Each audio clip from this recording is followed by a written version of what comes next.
Om Swastiastu, saudara-saudara sekalian, mahasiswa semester 6 yang saya hormati, baik dari bahasa Bali maupun dari pendidikan agama Hindu.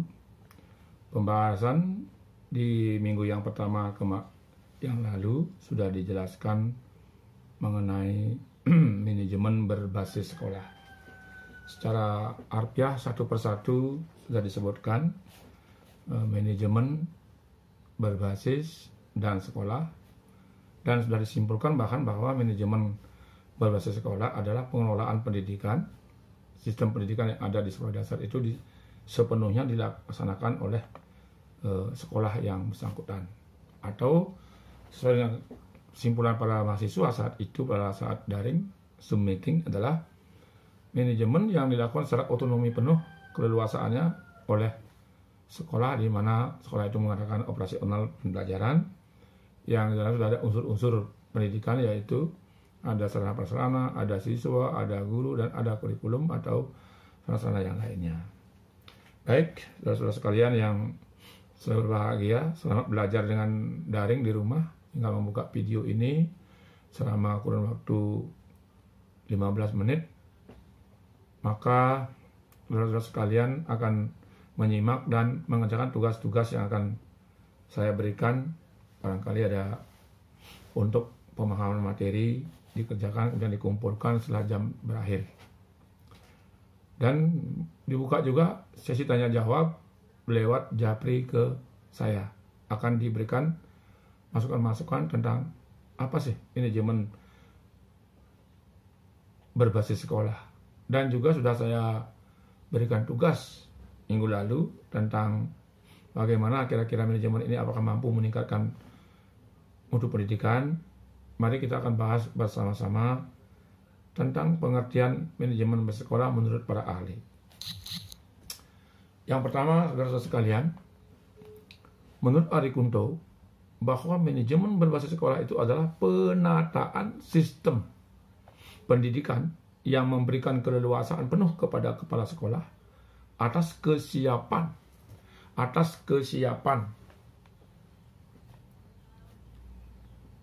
Ini kembali lagi, atas kesiapan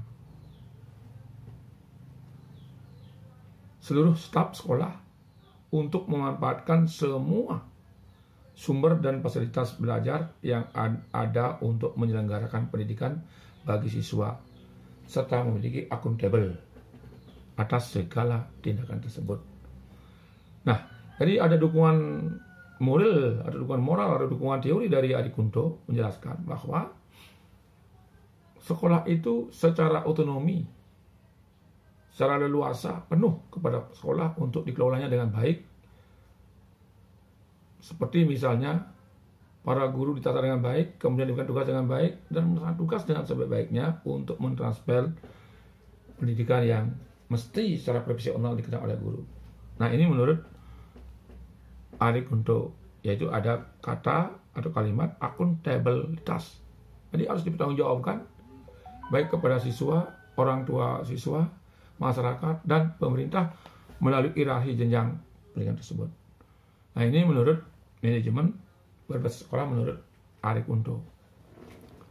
Nah, sedangkan menurut ahli yang lain, Danim, manajemen berbasis sekolah adalah suatu proses kerja komunitas sekolah. Nah, ini, jadi kerja komunitas sekolah dengan cara menerapkan kaidah-kaidah otonomi. Ingat itu. Jadi Danim mengatakan itu ada otonomi, artinya sekolah secara mandiri mengelola sekolah itu dimanapun mereka berada, atau seluruh sumber daya manusia ada di sanalah, di sekolah itu akan. Saudara-saudara sekalian yang saya hormati, saya akan lanjutkan dengan manajemen berbasis sekolah, yaitu dari sisi tujuannya. Tujuan dari manajemen berbasis sekolah ini adalah untuk memandirikan atau memberdayakan sekolah melalui pemberian kewenangan, keleluasan, dan sumber daya untuk meningkatkan mutu sekolah. Dengan kemandiriannya, maka Sekolah akan merupakan sebagai lembaga pendidikan lebih mengetahui kekuatan, kelemahan, peluang, dan ancaman bagi dirinya dibanding dengan lembaga-lembaga lainnya. Yang kedua, sekolah lebih mengetahui sumber daya yang dimilikinya dan pendidikan yang akan dikembangkan serta didaya gunakan dalam proses pendidikan sesuai dengan tingkat perkembangan kebutuhan peserta didik.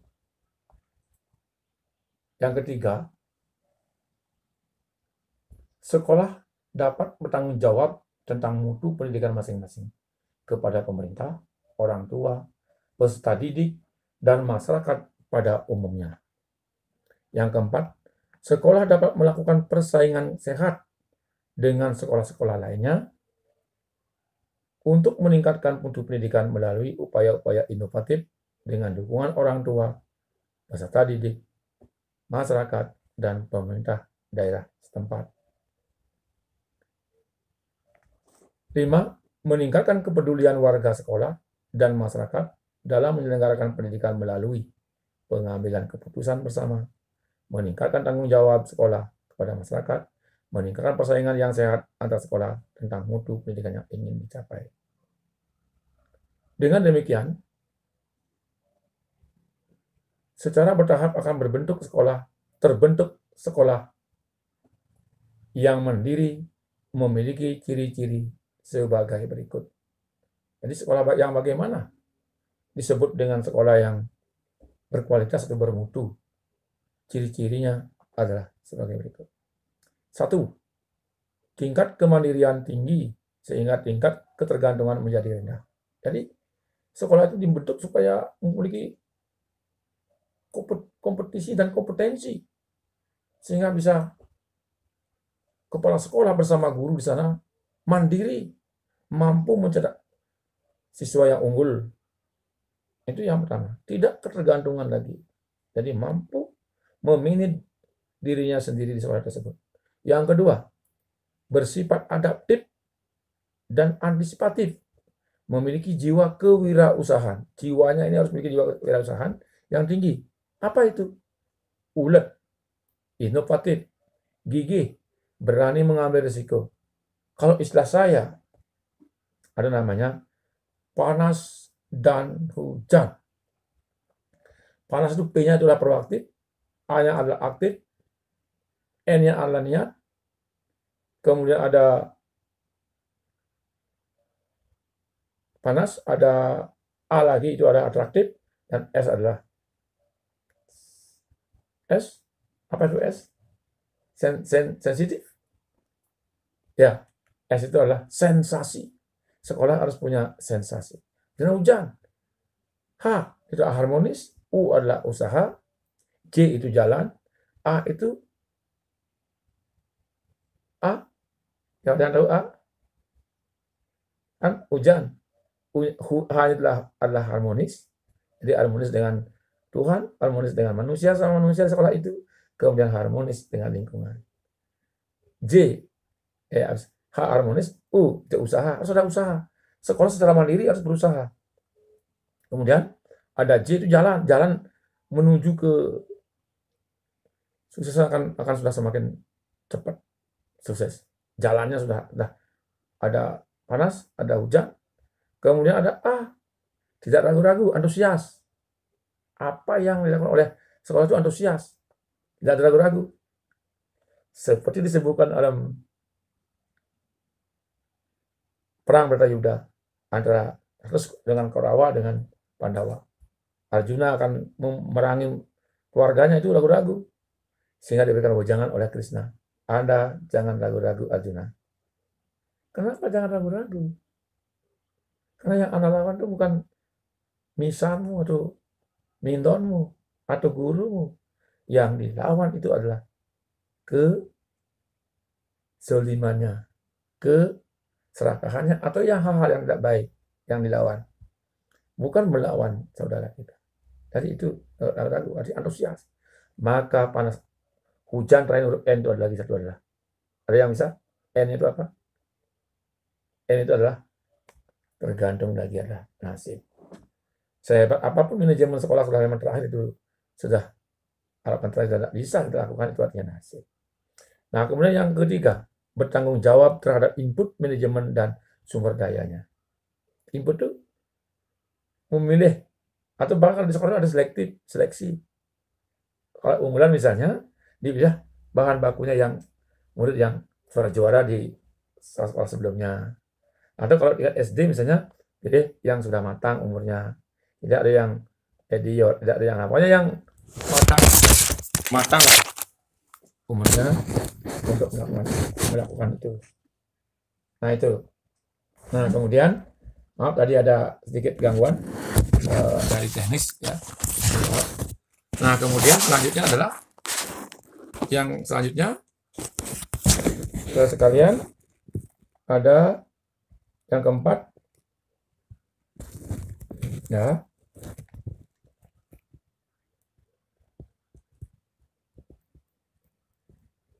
Dan seorang yang saya hormati, yang keempat adalah memiliki kontrol yang kuat terhadap kondisi kerja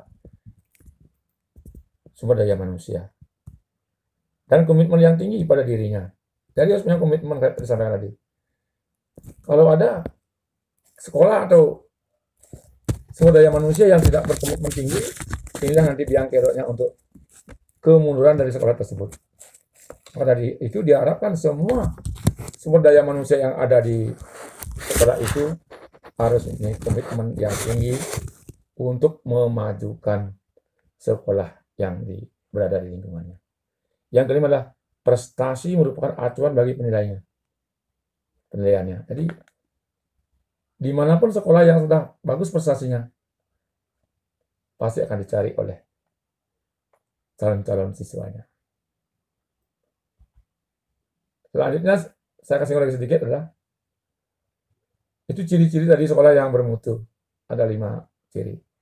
Kemudian selanjutnya dilihat dari sumber daya manusia sekolah yang mandiri memiliki ciri-ciri. Sekolah yang bagaimana disebut sekolah yang mandiri? Di antaranya adalah 1. Pekerjaan adalah miliknya. Ini pekerjaan adalah miliknya. Apa yang kerjaan di sekolah itu merasa memiliki sense of belonging. Bertanggung jawab. Tidak hanya sekedar saja menjadi bagian dari sekolah itu. Kalau sudah masa bodoh, tidak perlu direkrut. Yang ketiga, memiliki kontribusi terhadap pekerjaannya. Adakah seorang bekerja tidak memiliki kontribusi terhadap pekerjaannya? Atau tidak menyelesaikan pekerjaan? Inilah ciri-ciri sekolah yang memiliki ini adalah orang yang memiliki itu. Yang keempat, mengetahui posisi dirinya. Dan memiliki kontrol terhadap pekerjaannya. Jangan nanti posisi kita menjadi guru, kemauan yang kita ingin jadi seperti kepala sekolah, ada teman. Inilah yang tidak pas. Jadi tahu kontrol pada diri, di mana kita berada dan di mana kita bekerja. Itu wajib harus dikontrol dirinya. Yang kelima, pekerjaan merupakan bagian dari hidupnya. Kalau sudah kelima, ini luar biasa. Mungkin pada hari ini itu dulu yang mungkin saya sampaikan. Jadi bagaimana sekolah yang bermutu, bagaimana sekolah yang mandiri, dan bagaimana MBS itu bisa dengan baik di sekolah agar mutu pendidikan khususnya di sekolah itu akan lebih bangkit, lebih maju dibanding yang jika kita tidak menggunakan manajemen itu, manajemen yang memang khusus untuk di sekolah, yaitu manajemen berbasis sekolah yang saya sampaikan tadi. Nah, kemudian saya ingin memberikan tugas kepada saudara-saudara sekalian. Setelah mendengarkan penjelasan tadi, apakah saudara ada yang bertanya? Silakan nanti disampaikan lewat Japri, dan saya akan balas lewat Japri juga tentang apa yang saya sampaikan tadi. Itu tugas yang pertama adalah membuat pertanyaan. Jadi silakan bertanya sebanyak-banyaknya sesuai dengan batasannya yang saya jelaskan tadi. Kemudian tugas yang kedua adalah saya ingin pendapat dari saudara-saudara sekalian tentang hal ini. Di antaranya, menurut saudara, apakah konsep otonomi, konsep kemandirian, dan konsep demokratis ini akan mampu untuk meningkatkan pendidikan di era pandemi ini, COVID-19. Sekali lagi, apa konsep dasar manajemen sekolah ini? Yaitu otonomi, kemandirian, dan demokratis. Di era pandemi COVID-19 ini akan mampu mengangkat mutu, tentunya mutu manajemen yang di sekolah itu, tentunya mutu profesionalisme guru dalam menyelenggarakan pembelajaran dengan model apakah namanya sekarang, daring kah, ada yang lainnya, dalam rangka mampu bersaing nanti di dunia pendidikan. Itu barangkali pada hari ini, semoga saudara sekalian dapat menyimak apa yang saya sampaikan tadi. Akhirnya, semoga pembelajaran singkat lewat video ini mampu menggetarkan jiwa kalian yang ada di rumah untuk belajar, dan belajar. Walaupun tidak tatap muka, itu bukan artinya saudara sekalian tidak belajar, tapi tetap belajar lewat daring. Barangkali itu, mohon maaf jika ada hal yang kurang berkenan. Saya akhiri dengan kurang santai. Om Santi, Santi, Santi.